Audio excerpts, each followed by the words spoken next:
పాపపు లోకము నిన్ను వేధించెనా, నిందలు వేసి వెక్కిరించెనా.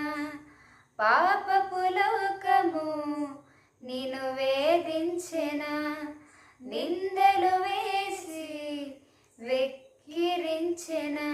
కన్నీటితో గడిపిన ఎన్నో రాత్రులు చూడలేద పొద్దు పొడుపులు. కన్నీటితో గడిపిన ఎన్నో రాత్రులు చూడలేద పొద్దు పొడుపులు. చేయి విడువని యేసుదేవుడు ఆదరించి ఓదార్చును. నీ చేయి విడు